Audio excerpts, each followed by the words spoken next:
que teremos aí ainda muito combustível para queimar de forma ascendente nos mercados de renda variável.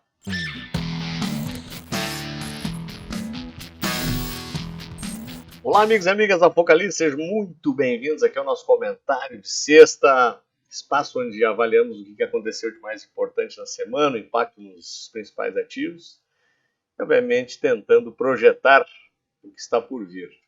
E essa foi uma semana extremamente importante, porque além da super quarta, que juntou a decisão do Fed em relação à taxa de juros, também a decisão aqui do Banco Central Brasileiro, mas especialmente pelo guidance que representou, especialmente a decisão lá nos Estados Unidos, que a gente já vai falar um pouquinho sobre isso e o impacto principalmente nos ativos de renda variável.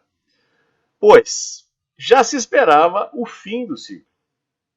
Então, as apostas agora seriam de quando começariam a baixar as taxas de juros, tanto nos Estados Unidos, especialmente nos Estados Unidos, e até mesmo na Europa.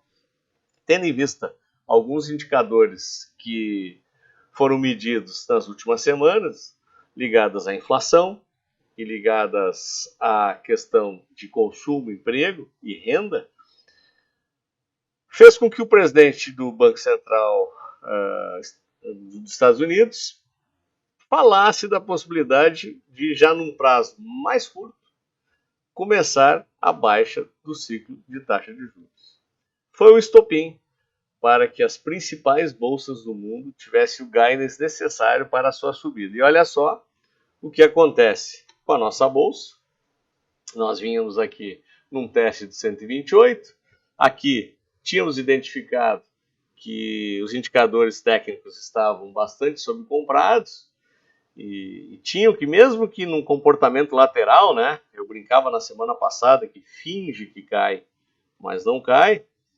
Foi o suficiente para preparar esse grande pivô de alta, motivado justamente pela notícia do discurso do Jeremy Powell, né, em relação a essa possibilidade lá nos Estados Unidos. Aliados também a confirmação aqui no Brasil de mais 0,5%. Ainda não temos claramente qual o viés para as próximas baixas. As apostas ainda continuam naquela casa dos 9%, alguns economistas já falam, quem sabe, até um pouquinho menos. Isso tudo combustível, sem dúvida alguma, para que a nossa bolsa atingisse não só o seu topo histórico, mas marcasse, nos últimos 2 pregões, no movimento intraday, o rompimento desse topo histórico. Então, a gente está diante de um marco bastante importante na Bolsa Brasileira, que depois de praticamente 2 anos, conseguimos retomar o nível de preços do topo anterior com um leve rompimento. O pregão de hoje chegou a apresentar a nova máxima, mas agora estamos aqui a pouco menos de 1 hora do fechamento da semana, estamos com uma pequena correção, um dojizinho, mas fica muito clara aqui a marcação de nova máxima. E o que esperar a partir daqui? Então eu sempre gosto de dar uma avaliada no contexto gráfico. E o primeiro sinal que pode ter uma correção no curtíssimo prazo é uma pequena divergência de baixa no indicador de FR, índice de força, porque reparem que nós fomos fazendo novas máximas, novos picos de preços, e o indicador não repetiu o pico anterior. Então, nós temos aqui o que a gente chama de divergência baixista no indicador em relação aos preços. Os preços estão mais altos e o indicador não indica isso. Outro ponto bastante importante é o famoso retorno às médias. Então, vou colocar o gráfico de médias aqui, onde o que a gente tem? A gente tem a média de 9, ainda lá na cabeça do pivô, em 128.300 pontos, o que normalmente, quando temos esse perfil de movimento, nós temos no mínimo um pullback para fechar a média de 9, quem sabe até a média de 21 períodos, que estaria aqui na faixa dos 126 mil pontos, mas eu diria que, tendo em vista a força do movimento, talvez os 128 mil pontos já seria o suficiente aqui para uma correção intradiária, para depois uma retomada para este pivô, né? nós já temos o pivô, inclusive já deixamos o pivô desenhado aqui para vocês, onde o alvo dessa movimentação, o alvo mais curto, é no 135 mil, e quem sabe, deixa eu só corrigir aqui, quem sabe aqui, na extensão mais longa, lá nos 141 mil pontos. Eu lembro que o Júlio perguntava para vocês qual era a expectativa em relação, quem sabe, ao fechamento do ano. E alguns botavam 135, outros 140, alguns até 145, mas eu diria que entre 135 e 140, tendo em vista a expansão alternada de Fibonacci, me parece aqui um patamar bastante viável para pós esse alívio, pós recuo, novo pivô e quem sabe essas faixas de preços poderiam ser atingidas aqui no principal índice da Bolsa Brasileira. Mas resumindo, então, imaginamos que possa vir aí uma pequena correção, curta, né, saudável, sem grandes movimentações, e depois para buscar lá, quem sabe, no mínimo 135 mil pontos. O dólar continua com seu movimento um pouco mais lateralizado, como a gente consegue visualizar aqui no gráfico, ainda encaixotado aqui entre os 485 e os 495, é um intervalo relativamente curto, né, completamente sem direção gráfica. Reparem que as médias estão totalmente lateralizadas, sem direção, o que indica aqui claramente essas duas faixas de referência. Então, 497 me parece ponto de venda e 485 me parece ponto de compra.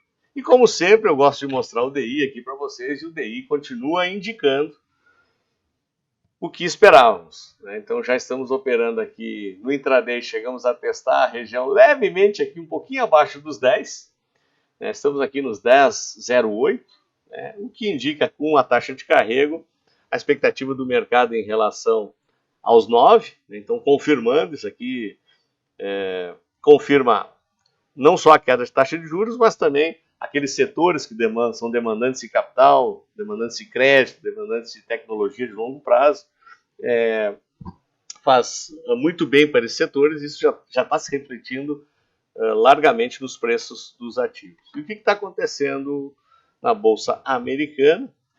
Nada diferente do que foi aqui, lá, principalmente no mercado americano. O impacto do Powell foi tão grande, né, foi quase um presente de Natal para os investidores americanos, que rompeu o topo gapado, né, que a gente chama de gap de fuga, né, e uma força impressionante. Hoje só faz uma correção intradiária aqui, obviamente pelos mesmos motivos que a gente vem elencando aqui para a Bolsa Brasileira, correção que a gente diria que é saudável, né, deixou esse gap para trás, Nasdaq não foi diferente, também gapado no seu movimento de rompimento de topo. A Europa segue uma batida muito semelhante, apenas aqui que talvez com um movimento de correção agora, chegou a marcar nova máxima no movimento intraday de hoje, mas corrigindo, mas também pelos mesmos motivos, e o VIX, um dos patamares mais baixos dos últimos 3 anos, né? Então, na faixa de 12,5. Então todos esses indicadores levam a crer que teremos aí ainda muito combustível para queimar de forma ascendente nos mercados de renda variável. Continue colocando para nós aqui se você também concorda que as bolsas têm chance de continuar confirmando esses rompimentos, né? A nossa bolsa no intraday rompeu, voltou um pouquinho, mas já fez um movimento bastante favorável. O pivô indica no mínimo aí os 135 mil pontos, podendo chegar a 140. Mas coloca aí se você concorda com essa possibilidade, se você também vê que no curto prazo a gente possa ter aí uma correçãozinha, quem sabe 128, no pior dos quadros aí 126 mil pontos. Essa é a nossa visão, ao menos, para os próximos movimentos. Bom, pessoal, tivemos ainda na semana passada o nosso Aposentado Rico, né? Gravamos aí a última edição do ano, edição número 26, foi ao vivo, com convidados, aí o pessoal que tem nos assistido, foi muito bacana, está à disposição de vocês. Para quem não assistiu a todos os episódios, é uma oportunidade agora de dar uma maratonada. Em janeiro a gente retoma com episódios inéditos para vocês, mas tem muito material bacana para vocês seguirem, ou via YouTube, via Spotify, ou qualquer outra plataforma que você tenha acesso. Está lá disponível, totalmente gratuito para vocês, todo o material que a gente produziu do Aposentado Rico. Pessoal, então era isso. Desejo a todos um ótimo final de semana. Se gostaram, dê o seu like, assine aqui os nossos canais. Espero vê-los no nosso próximo vídeo. Até lá!